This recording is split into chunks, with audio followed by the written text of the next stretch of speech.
dan tidak diharuskan untuk menghidupkan malam ini dengan menggunakan seluruh malam untuk ibadah tanpa adanya tidur. Beliau sholat fajar kemudian masuki tempat iktikafnya.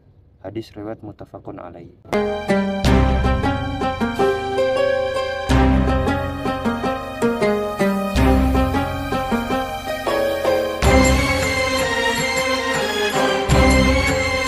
Bismillahirrahmanirrahim. Assalamualaikum warahmatullahi wabarakatuh. Alhamdulillahirrabbilalamin. Wabihi nasta'in ala umuri dunia waddin. Assalatu wassalamu ala ashrafil anbiya mursalin Sayyidina maulana Muhammadin wa ala alihi wa sahbihi ajmain. Hadirin sekalian dirahmati Allah subhanahu wa ta'ala, puji dan syukur kita panjatkan kepada Allah subhanahu wa ta'ala yang mana telah mempertemukan kita kembali dalam kajian kita kali ini di bulan Ramadan. Semoga Allah subhanahu wa ta'ala tetap memberikan kita kesehatan dan kekuatan agar kita bisa melalui bulan Ramadan ini dengan penuh kemanfaatan dan amal baik, terutama pada 10 hari terakhir di bulan Ramadan ini. Baik, kita akan masuki ke topik hari ini, yaitu tentang beribadah dan beriktikaf pada 10 hari terakhir di bulan Ramadan. Bismillahirrahmanirrahim.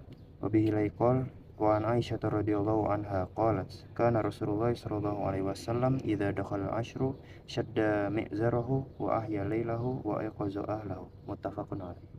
Wa anha radhiyallahu anha anna Nabiy sallallahu alaihi wasallam kana ya'takiful ashra al-awakhir min Ramadan hatta tawaffahu Allahu azza wa jalla thumma i'takafa azwajuhu min ba'di. Muttafaqun alaih. Wa anha radhiyallahu anha qalat kana Nabiy sallallahu alaihi wasallam idza arada ay ya'takifa shallal fajra thumma dakhala mu'takafahu. Muttafaqun alaih. Dari Aisyah radhiyallahu anha berkata, Rasulullah Shallallahu Alaihi Wasallam apabila memasuki 10 hari terakhir pada bulan Ramadan, mengencangkan kain sarungnya, menghidupkan malam-malamnya, dan membangunkan keluarganya. Hadis riwayat muttafaqun alaih. Dan dari Aisyah radhiyallahu anha, bahwasanya Nabi Shallallahu Alaihi Wasallam beriktikaf pada 10 hari terakhir pada bulan Ramadan sampai beliau diwafatkan oleh Allah Subhanahu Wa Taala. Kemudian istri-istri beliau beriktikaf sepeninggal beliau. Hadis riwayat muttafaqun alaih. Dan dari Aisyah radhiyallahu anha berkata, Nabi Shallallahu alaihi wasallam apabila hendak beriktikaf, beliau sholat fajar kemudian masuki tempat iktikafnya. Hadis riwayat muttafaqun alaih. Kesimpulan yang bisa kita ambil dari hadis-hadis di atas adalah yang pertama, dianjurkan bagi kita untuk meningkatkan semangat kita dan memperbanyak ibadah kita, terutama pada 10 hari terakhir di bulan Ramadan. Dan inilah yang ditunjukkan oleh hadis-hadis di atas. Dan sesuai dengan khobar Aisyah radhiyallahu anha, bahwasanya Nabi Shallallahu alaihi wasallam syadda mi'zarahu, yakni beliau mengencangkan kain sarung beliau, yang mana maksudnya adalah beliau lebih bersungguh-sungguh dalam hal ibadah pada 10 hari terakhir di bulan Ramadan ini.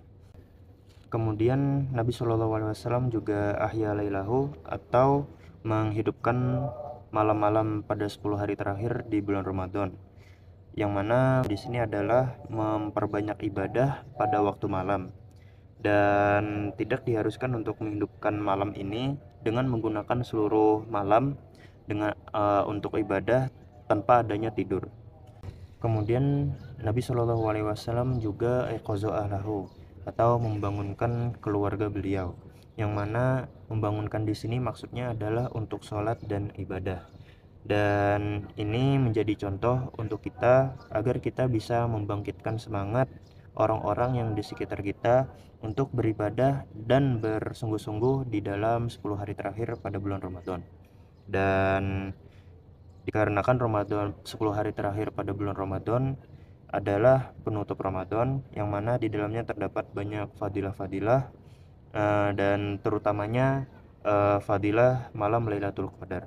Maka dari itu kita agar kiranya memaksimalkan dan memanfaatkan sepenuh-penuhnya 10 hari terakhir pada bulan Ramadan ini dengan ibadah. Kesimpulan kedua yang bisa kita ambil dari hadis di atas adalah bahwasanya iktikaf itu sunnah, karena Nabi Shallallahu alaihi wasallam giat melakukan iktikaf terutama pada 10 hari terakhir di bulan Ramadan. dan diperkuat lagi oleh istri-istri beliau yang mana juga giat melakukan itikaf sepeninggal beliau. Mazhab Hanafiyah berpendapat bahwasanya itikaf pada 10 hari terakhir di bulan Ramadan adalah sunnah kifayah, yang mana apabila penduduk suatu daerah meninggalkannya, maka mereka termasuk orang-orang yang buruk. Dan mazhab-mazhab lain berpendapat bahwasanya itikaf pada 10 hari terakhir pada bulan Ramadan adalah mustahab atau dianjurkan. Dan itikaf ini bisa juga menjadi wajib karena dinadarkan. Mungkin hanya sampai di sini dulu apa yang bisa kita pelajari untuk hari ini. Semoga apa yang kita pelajari hari ini bermanfaat. Apabila terdapat kesalahan ataupun kekurangan dalam hal penyampaian ana, mohon dimaafkan. Wallahu yuwaffiq ila aqwamit thoriq. Wassalamualaikum warahmatullahi wabarakatuh.